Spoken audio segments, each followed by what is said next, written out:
बॉलीवुड में बहुत कम लोगों ने अभिनेता राजकुमार जी के साथ काम किया था। मेहुल कुमार जी को बड़ा सौभाग्य रहा कि उन्होंने 2-3 फिल्में उनके साथ की और उनकी काफ़ी अच्छे संबंध रहे हैं। आज हम मेहुल कुमार जी से जानने की कोशिश करते हैं कि राजकुमार जी का स्वभाव क्या था और किस ढंग से उनकी मुलाकातें रहीं। मेहुल जी, फिल्मी संगम चैनल पर आपका स्वागत है। सर बताएं, राजकुमार जी के बारे में क्या आपके अनुभव रहे? देखिए, राज जी का मैं फैन था कॉलेज टाइम से, क्योंकि उनकी जो स्टाइल थी, उनका मतलब डायलॉग डिलीवरी, एवरीथिंग मतलब, तो मेरी मतलब उस टाइम से मैं उनका फैन था। तो एक ख्वाहिश थी कि अगर फिल्म लाइन में कभी मैं जाऊंगा तो राज साहब के साथ फिल्म डेफिनेट बनाऊंगा। तो जब मैं फिल्म लाइन में आया, उसके बाद काफ़ी गुजराती फिल्में भी, काफ़ी हिंदी भी की। उसके बाद प्रोड्यूसर प्राणलाल मेहता जी की मैंने एक गुजराती फिल्म की थी, वो सिल्वर जुबली हुई थी। और तभी प्राणलाल जी मेरे को बोले कि हिंदी के लिए तुम्हारे पास कोई स्क्रिप्ट है तो मैं डेफिनेट हिंदी फिल्म भी बनाऊंगा तुम्हारे साथ। तो मैंने तभी 2 फिल्में रिलीज हो चुकी थी, लव मैरिज एंड अनोखा बंधन, दोनों सिल्वर जुबली थी। तो मैंने प्राण जी को बोला मेरे पास एक स्क्रिप्ट है मेरा राज साहब के लिए। तो प्राण जी बोले राज साहब मेरे को 2 बार ना बोल चुके हैं, अब 3rd टाइम तो आई डोंट थिंक राज साहब करेंगे मेरे साथ फिल्म, लेकिन एक है, अब स्क्रिप्ट सुना उनको, अगर वो एग्री होते हैं तो I will produce the film. तो मैं बोला ठीक है। मेरे पास उस टाइम पे मोबाइल तो थे नहीं, राज साहब का नंबर प्राणलाल जी के ऑफिस से लिया मैंने और राज साहब को मैंने फ़ोन किया घर पे। तो बोलते कौन? मेहुल कुमार। मैं बोला सर मैंने बहुत गुजराती फिल्में बनाई है, सुपरहिट 2 हिंदी फिल्में मेरी रिलीज हो चुकी है, दोनों सिल्वर जुबली थी। एक आपके लिए मैंने कहानी लिखी है और उस सेंट्रल कैरेक्टर आपका है। तो बोलते क्या टाइटल है? मैंने बोला मरते दम तक। वो टाइटल तो दमदार है। बोलते कहानी, बोला सर कहानी आप सुन लीजिए। तो बोले तुमने यूएस क्लब देखा है? मैं बोला यूएस क्लब कोलाबा में है, लेकिन मैं अंदर कभी गया नहीं। मैं बोला तो बोले संडे को शाम को 6 बजे यूएस क्लब में आ जाओ और वहाँ मिलेंगे, फिर बात करेंगे। तो मेरा ठीक है सर, नो प्रॉब्लम। फिर पूछा तुम्हारे पास गाड़ी है? मैंने हाँ सर है। बोले क्या नंबर है? तो मेरे पास तभी गुजरात की फ्लैट थी। मैं बोला सर GJ 5756। तो बोले ठीक है, नो प्रॉब्लम, संडे को मिलते हैं हम लोग। फ़ोन रख दिया। फिर मैंने फ्रेंड जी को फ़ोन किया, बोले कुछ मत बोलना मेरा नाम, जब तक वो हाँ नहीं बोले नहीं आप गाड़ी सुन के। तो मैंने ठीक है। मैं तो घर से बांद्रा तभी मैं रहता था, तो वहाँ बांद्रा से गाड़ी लेके निकल गया 5 बजे जल्दी। उस टाइम पे ट्रैफिक होती नहीं थी, मैं आराम से पहुँच गया पौने घंटे। तो 6 बजे जब मैं पहुँचा, 6 में 5-10 मिनट कम थी, तो मेरे को वॉचमैन खड़ा था, सिक्योरिटी गार्ड, सीधा बोला आप मिस्टर मेहुल कुमार हैं? तो मेरे को रियलाइज हुआ वो नंबर गाड़ी का राज साहब ने क्यों दिया था। बोले यहाँ बाहर की गाड़ियाँ अलाउड नहीं है, राज साहब ने आपका गाड़ी नंबर दिया था और बोले कि आप गार्डन में बैठिए, वो गोल्फ खेल के अभी फ्रेश होने गए, आइए आपको मिलेंगे। और मैं गया, फिर मैं गार्डन में बैठा, राज साहब आए, खड़े हुए थे, मिले मेरे को। मैंने उनको स्क्रिप्ट दी। मेरे को ये मालूम था कि राज साहब को उर्दू में स्क्रिप्ट चाहिए, तो मैंने कंप्लीट स्क्रिप्ट उर्दू में लिखी हुई थी। उस टाइम पे लिखवाई थी दूसरे से, उर्दू मेरे को तो आता नहीं था। तो राज साहब ने देखा, अरे उर्दू में स्क्रिप्ट। मैंने जी आपको उर्दू में स्क्रिप्ट चाहिए, मेरे को मालूम है। अच्छा। फिर उन्होंने सारे पेज पलटे और एंड के पेज पे 5-10 मिनट लगाया पढ़ने में। तो मैंने सोचा पता नहीं क्या। तो फिर बाद में मेरे को बोले अच्छा क्लाइमैक्स भी लिखा हुआ है? मैंने यस सर, क्लाइमैक्स डिटेल में है। बोले वरना हमारे पास तो स्क्रिप्ट आती है तो इसमें क्लाइमैक्स तो होता नहीं है। डायरेक्टर को जो पूछते हैं क्लाइमैक्स, बोले सर क्लाइमैक्स अभी सोचा नहीं है, बाद में देखेंगे। और या तो लिखा हुआ होता है CLIMAX, नीचे अंडरलाइन किया होता है। नहीं सर, मेरा तो क्लाइमैक्स पूरा डिटेल में लिखा। तो एक काम करो, बोलते हैं अगले संडे को हम वापस यहाँ मिलेंगे, कहानी पूरी में पढ़ूंगा और यस और नो बोल दूंगा। फिर मेरे को पूछा कि ड्रिंक, मेरा सर मैं ड्रिंक नहीं करता हूँ। बोले ठीक है, कुछ स्टॉप ड्रिंक लो, मैं ड्रिंक करूँगा, फिर लोग चलते हैं। उन्होंने फिर एक पिया, मैंने भी एक सॉफ्ट ड्रिंक पिया और वहाँ से मैं निकला। फिर मैंने बाहर निकल के पब्लिक फ़ोन से प्राण जी को फ़ोन किया। बोला प्राण जी कहानी अगले संडे फाइनल, यस और नो बोलेंगे। बोले ठीक है, अभी भी कुछ बोलना नहीं जब तक वो नहीं बोले। बोले नहीं नो प्रॉब्लम। और फिर मैं अगले संडे का इंतज़ार करता रहा 6-7 दिन वाला, चलो क्या होगा मालूम नहीं। और अगले संडे जब मैं गया, वहीं टेबल पे बैठा था, वो आए, सीधा मेरे को गले लगाए, बोलते आई लाइक योर सब्जेक्ट। बोलते हैं क्या टाइटल है, क्या डायलॉग है और क्लाइमैक्स तो कमाल है। बोलते मैंने कहा जी बस आपको दिमाग में रख के पूरी स्क्रिप्ट लिखी है। प्रोड्यूसर कौन है? मैंने बोला प्रोड्यूसर प्राणलाल मेहता जी। ओह मेहता साहब। बोल रहे उसको तो 2 बार मैं ना बोल चुका हूँ। मेरा सर ये फिल्म, बोले ये फिल्म मैं करूँगा। मैं बोल एक बोलो मिस्टर मेहता को, अगले संडे को हम लोग यहाँ मिलते हैं प्राइस की बात फाइनल कर लूँगा मैं उनसे, और बाकी फिल्म तुम्हारे हाथ में जो है, स्क्रिप्ट कंप्लीट है, कोई प्रॉब्लम नहीं बोले। उसके बाद बाहर निकल के प्राण जी को मैंने फ़ोन किया, तो प्राण जी तो खुश हो गए, बोले बहुत अच्छा हुआ। मैं बोलते हैं आपने बताया ना, आपका नाम बताया, वो खुद ही बोले मैं 2 बार नाम बोल चुका हूँ इस बार। अब अगले संडे है, आपको उधर आना है जाना। तो प्राणलाल जी ने मेरे को और टेंशन दे दिया, बोले अगले संडे आप मेरे सामने राज जी को बोल देना कि ये फिल्म 6 महीने में कंप्लीट करनी है। मैं कहा ठीक है, बोल दूंगा, उसमें क्या प्रॉब्लम है। और वही हुआ, अगले संडे हम लोग गए, प्राण जी मिले, उन्होंने फिर प्राइस वगैरह सब फाइनल कर लिया। उसके बाद मेरे से बात किया ब्राज जी, मैं बोला दे राजी देखिए, मैं रीजनल फिल्में भी बनाता हूँ, बाकी हिंदी फिल्में भी मैंने बनाई, 6 महीने में कंप्लीट किए। तो क्या टोटल इन्वॉल्वमेंट रहता है आर्टिस्टों का, डायरेक्टर का भी, टेक्नीशियनों का भी, तो नो प्रॉब्लम। मेहुल बोल रहे मेरा हर दिन हर महीने हम लोग, मैं बोला 10-10 दिन शूटिंग करेंगे, 60 डेज आपके चाहिए, 6 महीने में कंप्लीट करेंगे, नो प्रॉब्लम। उसके बाद मतलब उस तरह से फिल्म स्टार्ट हुई, कंप्लीट हुई। फिर एक मतलब जो ड्रेसेस के लिए डिस्कस करनी थी, तो मैंने राज जी को बोला, राज जी देखिए इसमें आप डॉन का रोल प्ले कर रहे हैं, तो वर्ल्ड के डॉन मोस्टली या तो वाइट कपड़े पहनते हैं सूट या ब्लैक सूट, तो आपका मतलब एक ही सूट रहेगा। मतलब एक ही सूट पिक्चर में, मतलब पिक्चर में एक सूट नहीं, कलर एक ही रहेगा। तो वो कन्विंस हो गए। और फिर मैंने आगे बोला सर एक और स्टाइल इसमें है। बोले वो क्या स्टाइल है? मैंने आप शर्ट बाहर रखोगे, बोले सूट पहन के शर्ट बाहर, बोला आप रखोगे तो वो फैशन बनेगी। मैं बोला, और वो एग्री हो गए। बोलते देखिए पूरी पिक्चर में सूट पहन के शर्ट बाहर रखा है, उसके बाद फिल्म लाइन में भी सब लोग सूट पहन के शर्ट बाहर रखते थे। करेक्ट। और इसी तरह ये फिल्म स्टार्ट हुई। और उसके बाद फर्स्ट डे शूटिंग का मेरे को वो दिन याद है, जहाँ हम लोग मड आइलैंड में शूटिंग कर रहे थे, और शक्ति कपूर, फरहान, गोविंदा, राज साहब और जूनियर आर्टिस्ट थे। तो राज साहब टैक्सी में आए तो हंगामा हो गया पूरे यूनिट में, बोलते मैं बोली राज साहब टैक्सी में आए, राज साहब टैक्सी में आए। तो वहाँ पे मैंने देखा तो टैक्सी वाले के साथ कुछ बातें चीतें हो रही थी। तो मैं गया तो टैक्सी वाले को राज साहब 500 रुपया दे रहे थे और वो ले नहीं रहा। अच्छा। बोलता है मेरी लाइफ का ये यादगार दिन रहेगा सर कि आप मेरी टैक्सी में बैठे, बोलता है। तो बोलते भाई ले ले, क्या प्रॉब्लम है। तो मेरे फिर गया तो मेरे बोलते मेरी गाड़ी खराब हो गई, मेहुल पहला ही दिन था, अगर मैं नहीं आता तो न्यूज़ बन जाते राजकुमार, और पहले ही दिन शूटिंग में नहीं आया, तो इसको मैं प्यार से पैसे दे रहा हूँ, ले नहीं रहा है टैक्सी वाला। फिर मैंने बोला ले रहे यार, प्यार से दे रहे, कोई प्रॉब्लम। फिर उन्होंने ले लिए और उसके बाद आए, सब शूटिंग स्टार्ट हो। फर्स्ट शॉट था उनका, उसमें मतलब फरहान शक्ति कपूर को राज साहब के पैर में फेंक दी, और राज साहब के पाँव पे कैमरा टिल्ट अप होता है, राज साहब का फेस दिखता है। तो मेरे को बोले सबके सामने, बिल्कुल मतलब पैर में फेंकता है ऐसे शॉट। मेरा राजी ये best shot editing point of view से कटिंग है, इसकी बेस्ट कटिंग। मैं बोला वहाँ पे गाना खत्म होता है, फरहान शक्ति कपूर को राइट ऑफ द कैमरा खींचती है क्लोज में, यहाँ लेफ्ट ऑफ द कैमरा आपके सामने आके गिरता है और फिर टिल्ट अप। अच्छा अच्छा वेरी गुड, चलो नो प्रॉब्लम, टेक करो। फिर टेक किया और वहाँ पे सब आर्टिस्ट तो पहले सीन के पहले परेशान थे, बोले मेरा डायलॉग क्या है, वो बोले मेरा डायलॉग क्या है। मतलब किसी का कोई डायलॉग नहीं, सिर्फ साइलेंट शॉट है फर्स्ट शॉट। तो सब लोग खुश हो गए थे। उसके बाद सीन खत्म हुआ और राज साहब लंच ब्रेक के टाइम पे मेरे को ऊपर बुलाया। ऐसा उनका जो खास आदमी था, मेकअप भी करता था सब कुछ, तो बोले राज साहब आपको ऊपर बुला रहे हैं। तो मैं गया ऊपर, तो मेरे को बोलते मेहुल देखो शूटिंग के पहले दिन मैं हर आर्टिस्ट को बोलता है, हर डायरेक्टर को कुछ भी सजेशन दे देता हूँ। अगर वो मेरी बात मान लेता है तो पूरी फिल्म में मैं ऐसे सजेशन देता रहता हूँ। अगर वो मेरी बात नहीं मानता है तो मैं पूरी फिल्म उसके कहने के मुताबिक करता हूँ। आज तुमने मेरे को कन्विंस कर दिया और एडिटिंग पॉइंट ऑफ व्यू से भी तुमने सीन को मतलब माइंड में रखा हुआ है, तो आज के बाद मैं तुमको कोई सजेशन नहीं दूंगा। क्या ये फिल्म तुम्हारे हिसाब से बनेगी, तुमने जैसी सोची है वैसे बनेगी। और वही हुआ। उसके बाद देखिए कभी भी मतलब पूरी फिल्म हम लोग ने बनाई, कोई प्रॉब्लम नहीं, कुछ नहीं, उसी शूटिंग में ख़त्म हुई। उसके बाद एक बार हम लोग क्लाइमैक्स जब कर रहे थे, सेकंड शेड्यूल ही क्लाइमैक्स था, तो मेरे को तभी पूछा उन्होंने, मैं बोली यार सेकंड शेड्यूल क्लाइमैक्स क्यों कर रहे हो?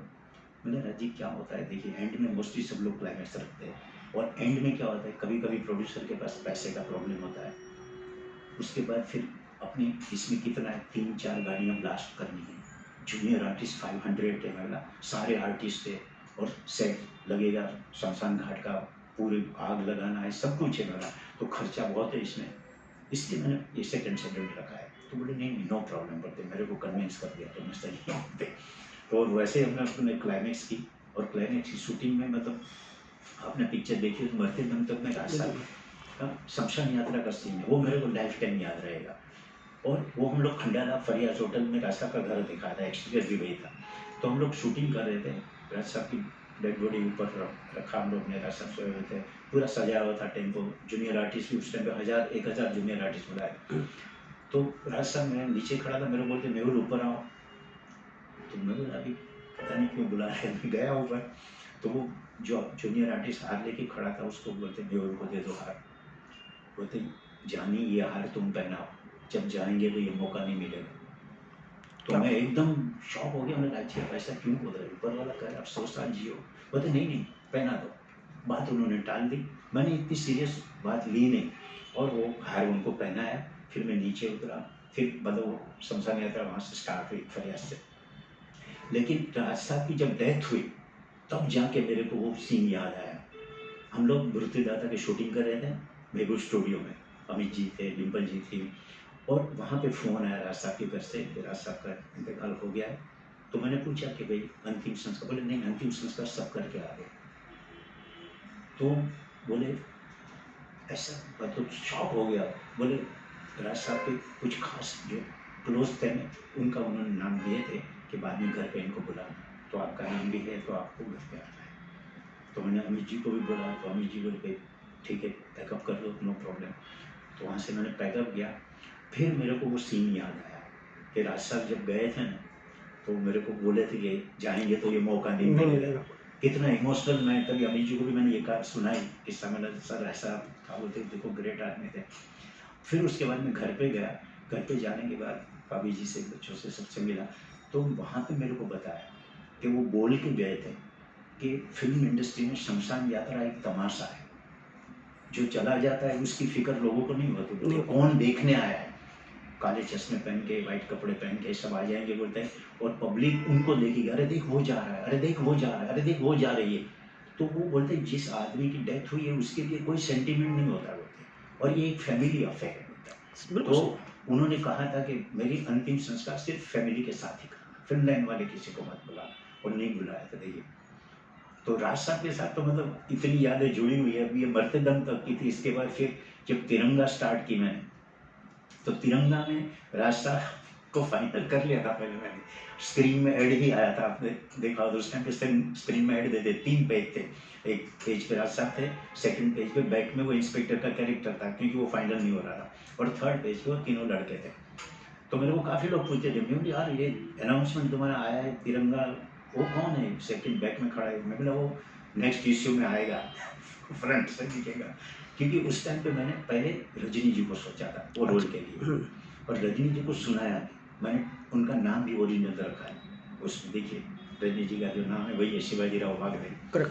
तो मतलब सुनाया, रोल भी सुना, उनको बहुत अच्छा लगा, मद्रास जाके कहानी सुनाई थी। बोलते मैं रोल बहुत अच्छा है, काम भी मेरा बेस्ट है, लेकिन एक डर से मेरे को राज साहब आया, उनके साथ कुछ प्रॉब्लम हो गया तो मैं उस टाइप का आदमी नहीं, बहुत सिंपल वे में काम करके चला जाता हूँ।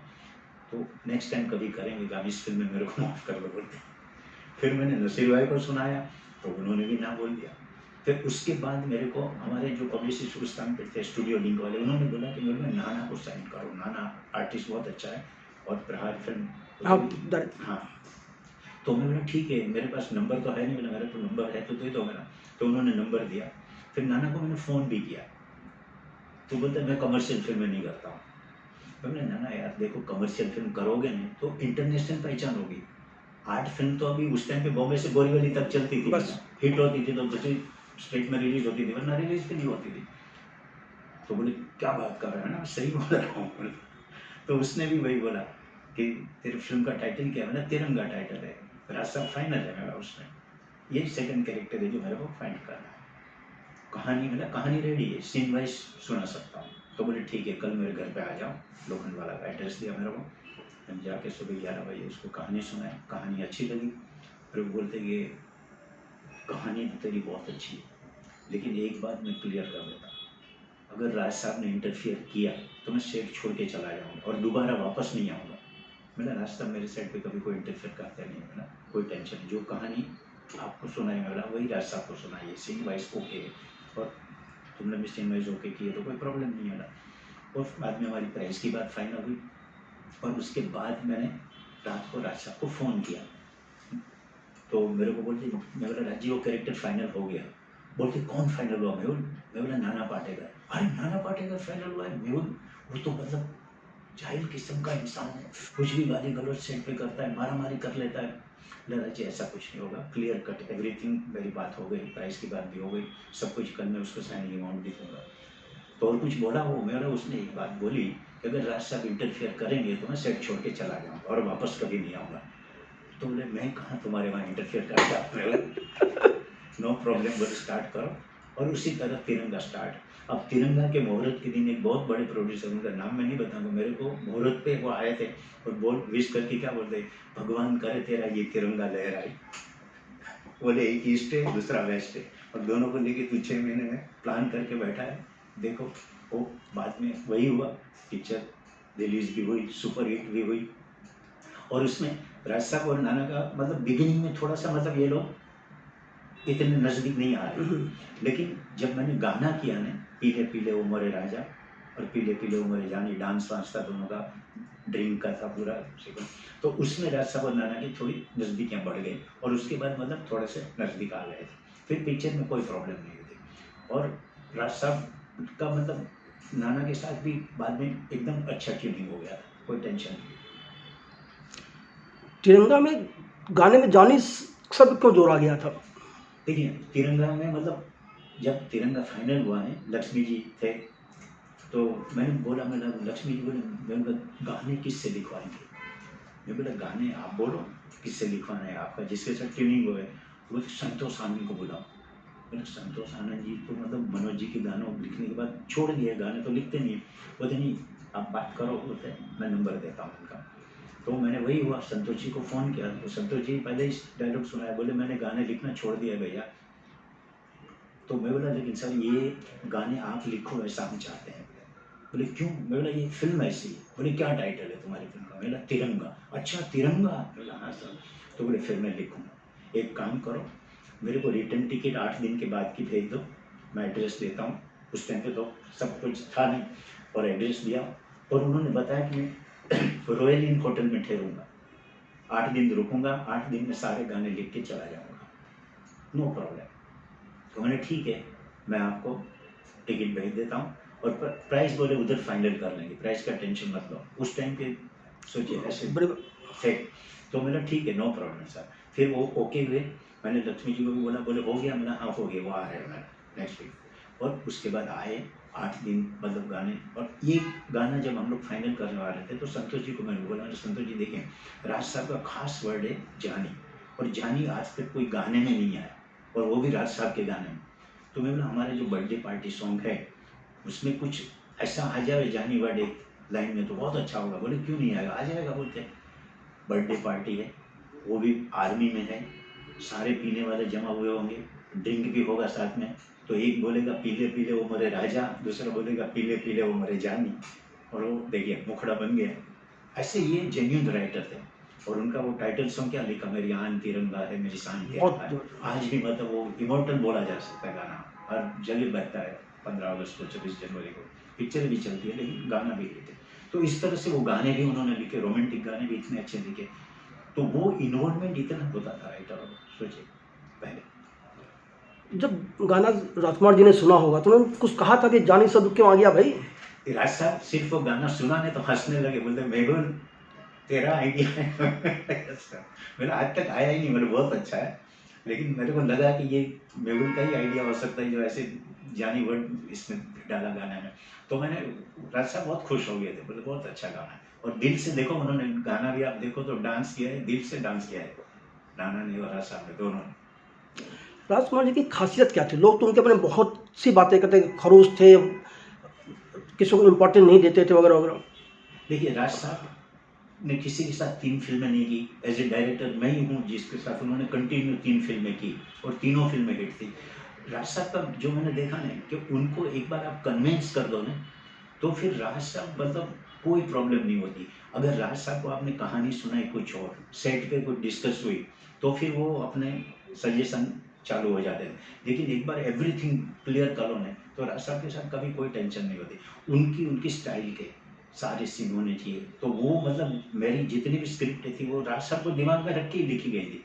तो हमेशा मतलब वो सुनते थे तो खुश हो जाते थे। अभी वो जब जंगबाज का वो उनका इंट्रोडक्शन सीन देखा, न तलवार की धार से न गोलियों की बौछार से, बंदा डरता है तो सिर्फ परवरदिगार से, वो सुन के ही वो बोले मेहुल क्या डायलॉग है ये। तो वो सारी चीज़ें मतलब उनके दिमाग में रहती थी कि तुम, अरे मेरा जो स्टाइल है ना उस स्टाइल को तुम यूटिलाइज करते हो बताए। उन्होंने मेरे को एक बार एक किस्सा सुनाया था, ये मैं नाम नहीं बताऊंगा उनका, बहुत अच्छे डायरेक्टर थे, उनके साथ राज साहब ने फिल्म की थी। तो उसमें मतलब मैं जब उनको एक बार सेट पे मिलने गया तो रूम में आए तो एकदम अपसेट हो गए थे। तो मैं बोला क्या हुआ राजी, कुछ प्रॉब्लम? नहीं मेरे कोई प्रॉब्लम नहीं, बोलते समझता नहीं, बोलता है मेरा सीन है भगवान के सामने, ये धोती कुर्ता पहना हुआ है, हाथ जोड़ के मैं बोलता है कि मांग रहा हूँ प्रभु ऐसा करो, प्रभु ऐसा करो। मैंने बोला कि ये राजकुमार इस तरह से मांगेगा, पब्लिक डाइजेस्ट नहीं करेगी, सीन को चैलेंजिंग रखो कि मैं तुम्हारा भक्त हूँ और मैं तुम्हें ये वर्ड बोले हो और मैं चैलेंज देता हूँ कि मैंने आज तक तुमसे जो मांगा है मेरे को मिला है और ये भी मिलना चाहिए। वो उनकी बात सही थी लेकिन वो नहीं माना और उन्होंने वहीं बोला मैं बोली फिल्म चलेगी नहीं, देखना फ्लॉप होगी, और वो फ्लॉप फिल्म हुई थी ऐसा। तो वो मतलब उनको उनकी स्टाइल वाला डायरेक्टर, उनकी अंडरस्टैंडिंग वाला डायरेक्टर होता है, उनके साथ कभी कोई प्रॉब्लम नहीं होती। मैंने आपको एक किस्सा सुना, हम लोग जंगबाज की शूटिंग कर रहे थे, मद्रास में गाना था, तो मौसमी जी भी थी उसमें, राज साहब की बीवी बनी थी। तो राज साहब आए तो उन्होंने कुछ शर्ट पहना हुआ था ना, वो थोड़ा प्रिंटेड ऐसा कुछ था मतलब। तो मौसमी मेरे को बोलते मेरे को ये शर्ट आप राज साहब पे चेंज नहीं करवा सकते? मैं करवा सकता हूँ, क्यों? बोले आप करवाओगे तो मैं मानूंगी कि मतलब आपकी हर बात वो मानते, क्यों मैंने इनके साथ फिल्म की है, किसी की बात सुनते नहीं है। तो राज साहब आए, बैठे कुर्सी पे, फिर शॉट रेडी हो रहा था, मैं गया बाजू में बैठा, मैंने राज जी ये शॉट ठीक नहीं लग रहा है। क्यों? मैंने प्रिंटेड ऐसी है वो, मतलब लेडीज टाइप लग रहा है। ऐसा ऐसा नहीं, मैंने हाँ चेंज कर डालो इसको। तो ऐसा इधर आओ, चलो मेरे साथ। गए तो मुझे क्या हुआ, मैंने अभी आएंगे तब देख लेना क्या हुआ। वो वापस आए, शर्ट चेंज करके आए, प्लेन शर्ट पहन के आए। मेरा जी करेक्ट है, तुमने बोला तो खत्म हो गई। मैं कन्विंसिंग, मतलब राज साहब आप ऐसा पहनोगे तो पब्लिक वो बोले कमेंट करेगी। और वो बाद में मौसमी जी बोले आपकी बात मानी नहीं तो इनसे चेंज करवाना, बोलते इम्पॉसिबल है। तो राज जी को कन्विंस करने वाला डायरेक्टर होता था ना, तो उनके साथ उनका कोई प्रॉब्लम नहीं। और उनको कन्विंस करना मतलब उनकी स्टाइल में कन्विंस करना पड़ता था। ऐसा ऐसे ही आप बोल रहे नहीं सर ये ठीक नहीं ऐसे कर तो नहीं होते थे, लेकिन अगर उनकी स्टाइल में कन्विंस करो तो वो हमेशा एग्री हो जाते थे, कभी कोई प्रॉब्लम नहीं होती। राजकुमार जी के बारे में ऐसी कोई खास बात आप जानते हो जो लोगों को ज़्यादातर पता ही ना हो? राज साहब का देखिए मतलब एक तो ये था कि मतलब किसी जाहिर फंक्शन में वो कभी नहीं जाते थे, एक ये बात होती थी। दूसरी बात होती थी वो जाते थे ना तो ड्रिंक, उसकी चांदी की एक छोटी बोतल थी उसमें खुद का लेके जाते थे, बाहर ड्रिंक नहीं करते थे। वो मेरे को पता चला जब एक दिन हम लोग पार्टी में मिले थे, राजन जी की वहीं पार्टी थी, तो जेब से निकाला उन्होंने, तो जी ये क्या है, चांदी की छोटी बोतल। बोलते मेहुल मैं ड्रिंक घर से लेके आता हूँ, मैं यहाँ कहीं बाहर का ड्रिंक नहीं पीता। और वो 2 पैक पीते थे, तो वो मतलब लेके आते थे और वहीं पार्टी में उससे पैक बना के पीते थे और फिर वही वापस शॉट में डाल देते थे। तो ये मतलब उनके सर्टेन स्टाइल है तो ऐसी थी जो मतलब अनबिलीवेबल। लोग उनके घर जाने में डरते थे, वो कभी किसी लोगों को घर पर बुलाना पसंद नहीं करते थे। मतलब घर पे बहुत कम लोग को बुलाते थे, बहुत ही कम लोगों को घर पे, और मिलते थे तो फिर जूहू पे जो उनका कॉटेज था ना वहीं पे मतलब मिलते थे, वर्ली में तो मतलब नहीं, कभी नहीं मिला। और एक हाईलाइट हुआ था कि शूटिंग में फर्स्ट टाइम मेरी फिल्म की शूटिंग में मतलब वो बच्चों को लेके आए थे। क्या बात है। आज तक किसी की शूटिंग में नहीं गए थे, तभी मेरे को सबसे इंट्रो करवाया था उनकी बेटी से, दोनों बेटों से, और खंडाला हम लोग शूटिंग कर रहे थे तभी बोले मेहुल मैं फर्स्ट टाइम फैमिली को लेके तुम्हारी यूनिट के साथ आया हूँ, और 2-3 दिन रुके थे। तो वो एक किस्सा था। और दूसरा यादगार किस्सा एक ये था कि मेरी लड़की की जब शादी थी शमीम की, तो शमीम ने उनकी डिज़ाइन भी बनाई थी। अच्छा। ड्रेस डिज़ाइन करती थी वो, तभी ड्रेस डिज़ाइनर करती थी काम को। तो उस टाइम पे मैंने उनको जब बोला कि दादी ऐसा ऐसा शमीम की शादी है, आप आना है। बोलते डेफिनेट आऊँगा, मेरी बिटिया की शादी है, मैं क्यों नहीं आऊँगा बोलते। तो सब लोग मेरे को तभी जब राज साहब आए ना तो कितने आर्टिस्ट भी थे उसमें, सब परेशान हो गए, बोले राज साहब बोले मैरिज फंक्शन में फर्स्ट टाइम दिखे होते। और वो आए, शमीम को गोल्ड का पूरा हार उन्होंने गिफ्ट दिया, और मतलब काफ़ी देर तक रुके भी थे, सबसे मिले जुले और फिर उसके बाद गए। तो वो मतलब सर्टेन चीज़ें उनकी जो थी मेरे साथ, वो मेरे को लाइफ टाइम याद रहेगी राज साहब के साथ। उनके बेटे पूर्व राजकुमार कुछ कर नहीं पाए, क्या वजह रही? अब वो देखो क्या होता है, जब बाप एकदम नाम बड़ा होता है ना, तो बेटा कितना भी मतलब स्मार्ट हो ना, वो बाप के साथ कंपेयर होता है। करेक्ट। ये हर एक स्टार के बेटों के साथ हुआ है, हर एक डायरेक्टर के बेटों के साथ भी हुआ है। तो मतलब हमेशा वही होता है। हालांकि जागो में मैंने उसको रोल दिया था, बहुत अच्छा कैरेक्टर था, लेकिन पब्लिक क्या है, कंपेयर करती है, अरे यार वो राज साहब जैसा। तो अभी जब राज साहब इतनी हाइट पे चले गए थे, बेटा कुछ भी करे और बाप के साथ कंपेयर होए, तो वो प्रॉब्लम आती ही आती है। करेक्ट। हर एक के साथ हुई। देखिए कितने बड़े स्टार के लड़के आए अपने यहाँ, सब उनके फादर के साथ कंपेयर हुए और उतनी सक्सेस उनको नहीं मिली जितनी उनके फादर को मिली। बिल्कुल सही। मेहुल जी, फिल्म संगत चैनल से बात करने के लिए बहुत बहुत धन्यवाद।